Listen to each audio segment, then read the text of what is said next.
أعوذ بالله من الشيطان الرجيم. بسم الله الرحمن الرحيم. الحمد لله. اللهم صل وسلم وبارك على سيدنا محمد وعلى آله وصحبه أجمعين وبعد. Assalamu alaikum wapendwa na mizani popote mlipo. Leo ikiwa ni siku ya Ijumaa tarehe 19 ya mwezi wa Shawwal, yani mfungo mosi, mwaka 1446 kwa mujibu wa kalenda ya Kiislamu, sawa na Aprili 18, 2025 kwa mujibu wa kalenda ya miladia. Taarifa tulizokusanya katika muda wa siku 2-3 hivi, kwanza ni serikali ya kibaraka wa magharibi inayoongoza hivi sasa katika taifa la Syria imetangaza kuwa itaanzisha uhusiano rasmi na serikali ya Kizayuni inayoua watoto na kina mama wasiokuwa na hatia katika ardhi ya Palestina. Itaanzisha nayo uhusiano mwishoni mwa mwaka ujao. Lakini vile vile tunayo taarifa ya mgogoro mkubwa katika jeshi la Israel. Kwa nini wanajeshi wa utawala wa Israeli wanatoroka jeshini na wanakataa kuendelea na vita, kama kuna msuguano baina ya jeshi na waziri mkuu wa Israel nduli Benjamin Netanyahu. Taarifa nyingine ni ile ya Saudi Arabia na Iran kuendeleza mahusiano ya karibu, huku michakato ya aina mbalimbali ikiendelea, ambapo hivi sasa waziri wa ulinzi wa Saudi Arabia yuko Tehran toka jana siku ya Alhamisi kwa ajili ya kuendeleza mahusiano ya pande mbili baina ya mataifa hayo makuu ya Kiislamu duniani. Mwanadiplomasia mmoja wa Uingereza amefichua kuwa kiongozi wa kundi la wanamgambo wa Hayat Tahrir Sham HTS Abu Muhammad al-Julani amehakikishia Uingereza kwamba Syria itaanzisha uhusiano rasmi wa kidiplomasia na utawala wa Kizayuni wa Israel, itautambua utawala huo na kubadilishana nao mabalozi ifikapo mwishoni mwa mwaka ujao wa 2026.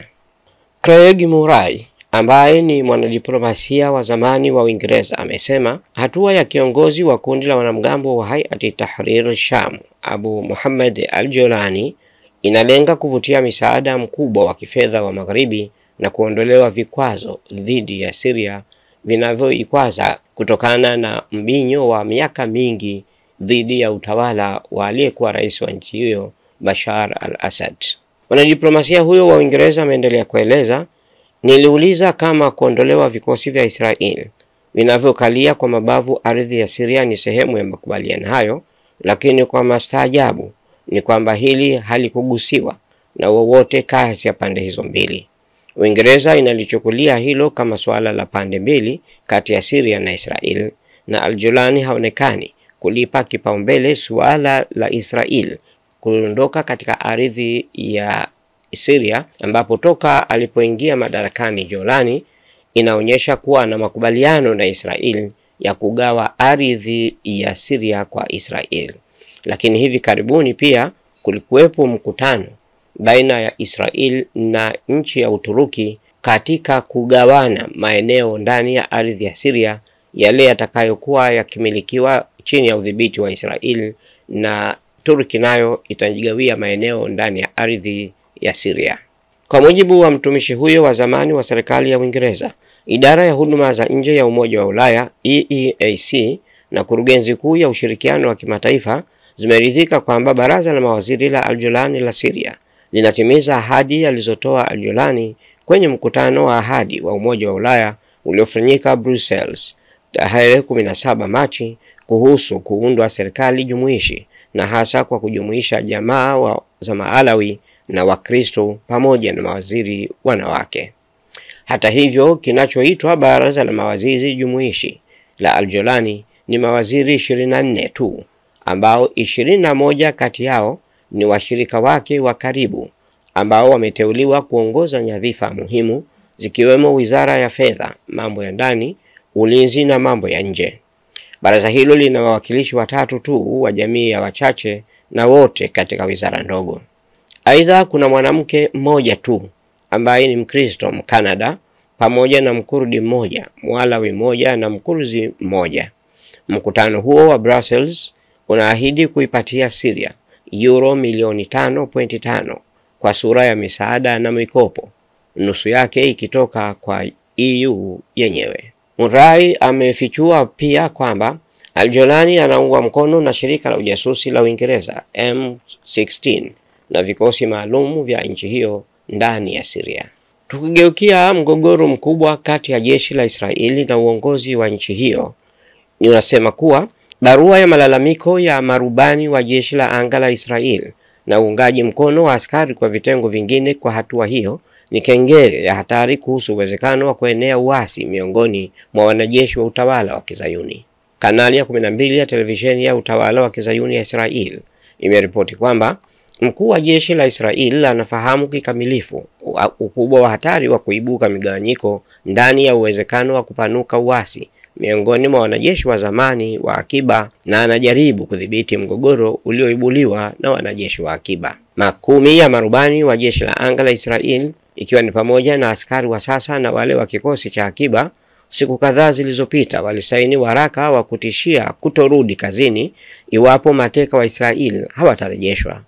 Waraka huo umeeleza kuwa kuendeleza vita vya Gaza ni kwa ajili ya maslahi binafsi na ya kisiasa na si kwa maslahi ya usalama. Wametahadharisha kuwa kuendelea kwa vita hivyo kutasababisha vifo vya raia na wanajeshi wengi zaidi na kusambaratisha muundo wa vikosi vya akiba vya jeshi la Israeli. Kufuatia kuvunjika mapatano ya kusitisha vita na kuanza tena vita dhidi ya Gaza, mgogoro ndani ya jeshi la Israeli umeongezeka kiasi kwamba waziri mkuu wa utawala huo katili Benjamin Netanyahu, nduli wa Gaza, sasa unakabiliwa na mgogoro ambao haujawahi kushuhudiwa ndani ya jeshi, yaani kupungua kwa uaminifu katika moja ya nguzo zake za kudumu, yaani jeshi la Israeli. Dalili za malalamiko ya kutoridhika miongoni mwa wanajeshi wa Israeli, hasa katika safu za kati na miongoni mwa kikosi cha akiba, zimezidi kudhihirika katika miezi ya hivi karibuni. Angalau ya makamanda wa zamani wa jeshi la Israeli, wanajeshi wa akiba na hata maafisa wa intelijensia wanamtuhumu Netanyahu waziwazi na bila kificho kuwa hana uwezo, ni mbinafsi, na kwamba anatoa kafara usalama wa Israeli kwa ajili ya maslahi yake ya kisiasa. Kwa msingi huo, aghlabu ya wanajeshi ama hawataki kurejea kazini au wametangaza wazi kwamba hawako tayari kuunga mkono tena sera za serikali ya Netanyahu. Takwimu zinaonyesha kuwa zaidi ya wanajeshi 2000 wa Israeli katika miezi ya hivi karibuni wamekimbia jeshini. Idadi hii ni kubwa mno ikilinganishwa na wastani wa wanajeshi wanaokimbia jeshi la Israeli kila mwaka. Wengi ni kati ya askari hawa wameamua kuacha kazi si tu kwa sababu ya kuogopa vita, lakini pia kwa sababu ya kutokuwa na imani kwa serikali na kutokuwa na manufaa na misheni yao katika medani ya vita. Wanajeshi wa kikosi cha akiba ambao ni uti wa mgongo wa operesheni za jeshi za Israeli huko Gaza wamechoka sana na wamedhoofika. Baadhi yao kwa miezi kadhaa sasa hawajaonana na familia zao na wameachwa gizani bila ya hatima yao kujulikana.